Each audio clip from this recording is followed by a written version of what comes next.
तो दोस्तों फाइनली आज राघव चड्ढा जी ने भारतीय जनता पार्टी को ऑफिशियली ज्वाइन कर लिया है और उनके साथ आम आदमी पार्टी के 6 और एमपीज भी भारतीय जनता पार्टी में मर्ज हो गए हैं। दोस्तों कमाल की बात तो ये है, ये वही राघव चड्ढा जी है जो बीजेपी को अनपढ़ और गुंडों की पार्टी बताते थे।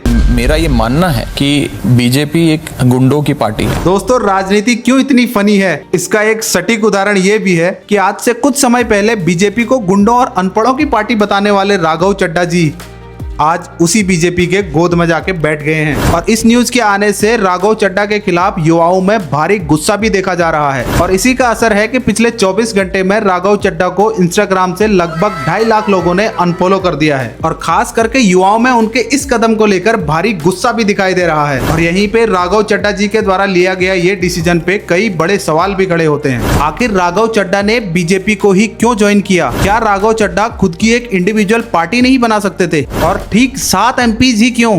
4, 3, 6, 5 क्यों नहीं? और क्या सच में Raghav Chadha ji right man in wrong party थे? 24 अप्रैल 2026 एक प्रेस कॉन्फ्रेंस बुला के राघव चड्ढा जी ने अनाउंस किया कि वो और उनके साथ आम आदमी पार्टी के 6 और एमपीज अपनी पार्टी आम आदमी पार्टी छोड़ के बीजेपी को ज्वाइन कर रहे हैं। उसके पीछे उन्होंने तर्क देते हुए कहा कि मैंने अपने जीवन के प्राइम 15 साल इस पार्टी को दिए, अपने खून पसीने की मेहनत से इस पार्टी को खड़ा करने में मैंने अपना योगदान दिया और इस पार्टी को हमने अपने करियर बनाने के लिए नहीं बल्कि देश हित में अपना करियर छोड़ के इस पार्टी को ज्वाइन किया। लेकिन आम आदमी पार्टी जिस उद्देश्य के लिए बनाई गई थी, आज पार्टी अपने उन उद्देश्यों और एथिक्स से दूर जा रही है। दोस्तों पॉलिटिक्स में आने से पहले मैं प्रैक्टिसिंग चार्टर्ड अकाउंटेंट था।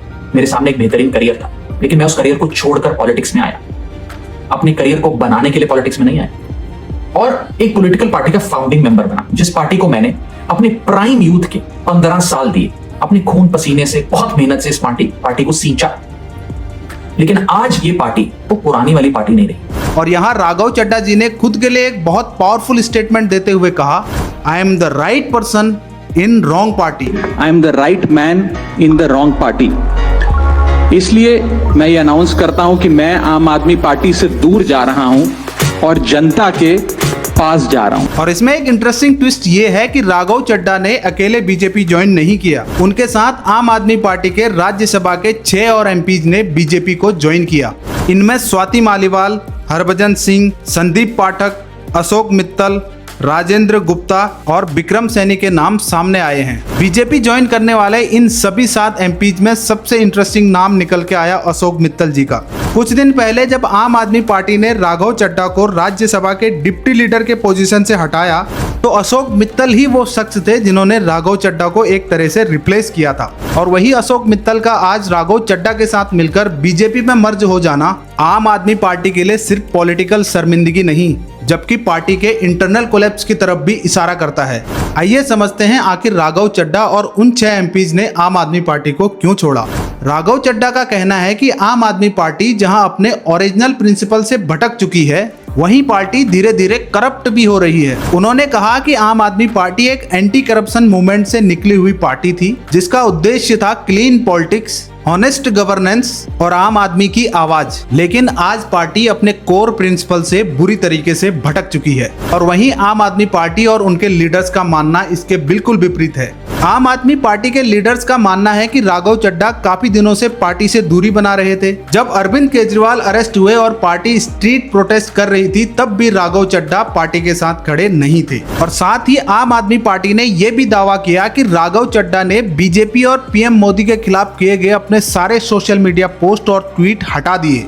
पार्टी का एक सीरियस एलिगेशन ये भी है कि बीजेपी सेंट्रल एजेंसी और प्रेशर पॉलिटिक्स का इस्तेमाल करके आम आदमी पार्टी के एमपीज को तोड़ रही है। अशोक मित्तल और अन्य आम आदमी पार्टी के एमपीज के घर पड़ी ईडी की रेड को आम आदमी पार्टी इसकी महज एक वानगी बता रही है। और वहीं बीजेपी ने इन सभी आरोपों को सिरे से खारिज करते हुए कहा कि आम आदमी पार्टी के लीडर उनके पार्टी के अंदर चल रहे इंटरनल कॉन्फ्लिक्ट की वजह से बीजेपी ज्वाइन कर रहे हैं। वहीं रिपोर्ट्स की माने तो पंजाब की सियासत सियासत में बीजेपी राघव चड्ढा को एक इम्पोर्टेंट रोल दे सकती है। और अब बात करते हैं एंटी डिफेक्शन लॉ की। इस लॉ का सिंपल सा मतलब ये है कि अगर कोई एमपी या एमएलए जिस पार्टी की टिकट पे चुनाव जीता है, अगर वो बाद में उस पार्टी को छोड़कर दूसरी पार्टी को ज्वाइन करता है तो उसकी मेंबरशिप कैंसिल हो सकती है। लेकिन अगर किसी पार्टी के कम से कम 2/3 मेंबर दूसरी पार्टी में मर्ज होने के लिए तैयार हैं, उसे डिफेक्शन कैटेगरी में नहीं माना जाएगा। और यहीं पे राघव चड्ढा ने मास्टर स्ट्रोक खेला है। आम आदमी पार्टी के राज्यसभा में टोटल 10 एमपीज हैं और 10 का 2/3 रफली 7 होता है।